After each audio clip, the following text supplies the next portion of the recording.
So let's take a closer look at this REST and GraphQL thing. How do these APIs look like in detail? Well, as I mentioned, we still have that client-server combination, and the server uses Node-Express, and then we talk to a MongoDB database from that Node-Express server. The client, of course, uses React. Now, how does such a request look like, which we send to the Node-Express server if that server is built as a REST API? Well, as I mentioned, it's a combination of a specific URL, or specifically the path, which is the thing after the domain, because the domain, of course, will always be the same. Yourpage.com, for example, is the domain.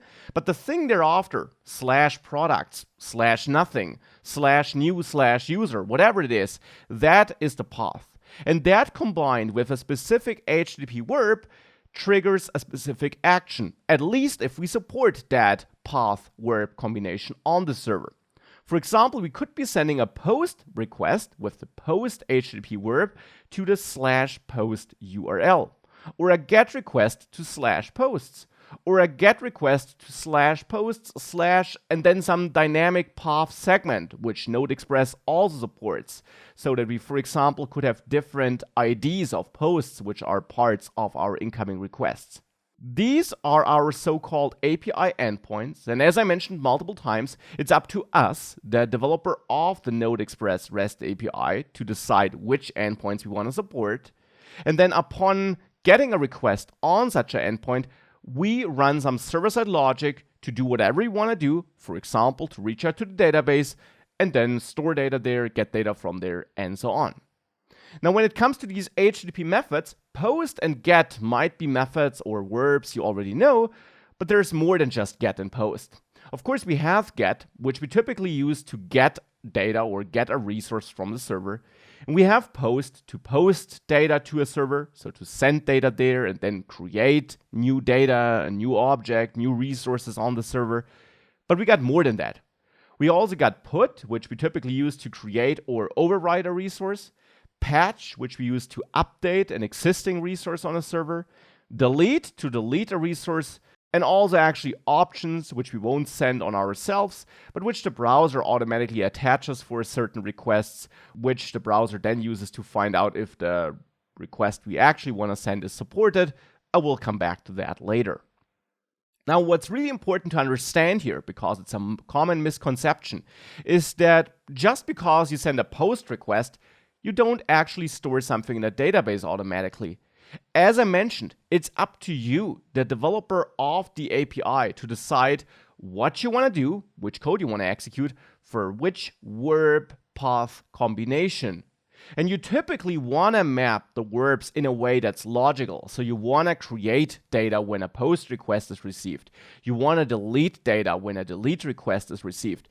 But theoretically, you could also return data, so you could get data upon a delete request, or return data upon a put request, or return data upon a post request. That would just not be logical, and therefore you want to avoid it. But it's really important to understand that the verb path combination alone does not dictate what happens on the server. That is up to the logic you wrote there for the different verb path combinations. So that's REST. Now, what about GraphQL? When we have a look at that same picture for GraphQL, we have the same general logic, and that's important to understand. We send a request to the Node-Express app then, but how does this look like now? As I mentioned, with GraphQL, there aren't multiple endpoints. There is one single endpoint, and that typically is a post request on some path of your choice. Often the path is /GraphQL, but that's not a must use.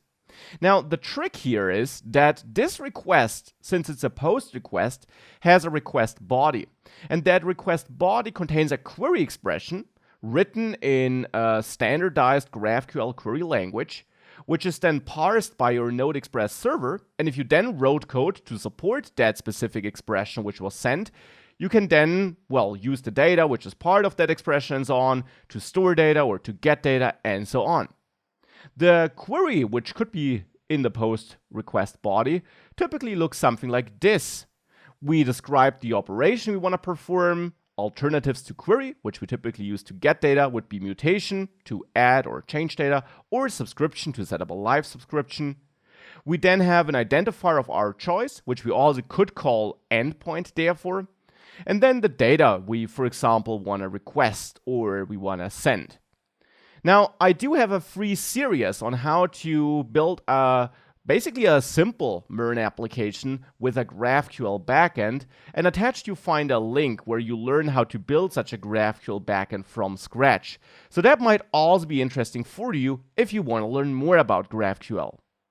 In this course, when we compare REST to GraphQL, we will go with REST, and here's why. The REST API approach uses this path HTTP method combination to identify resources or actions on a server, and that's very intuitive and very easy to learn. Such an API is stateless and decoupled from any frontend, which means a REST API you build cannot just be used with your React single-page application. Any client could talk to it. So if you later build a mobile application with iOS or Android, you could talk to that same API because the API is totally separated from the front end, which is the cool thing about this API approach. You can reuse the API and just attach different front ends. One of the reasons why such APIs are so popular these days. Now, we will use the REST API in this course because it's the most common type of API. You see a lot of APIs built in that way out there in the wild, because it's easy to use, easy to learn, easy to document, and very intuitive in the end. Now, a GraphQL API does not use the path HTTP method as you learned, but instead such a query expression using a certain query language to identify a resource in action. And just like the REST API, it's also stateless and decoupled. So just as with the REST API, you can attach any client to that API, which is great. But the reason why we won't use it is that despite GraphQL being very popular and very useful and powerful, you need to learn that extra query language, which is some extra effort, which not everyone wants to do.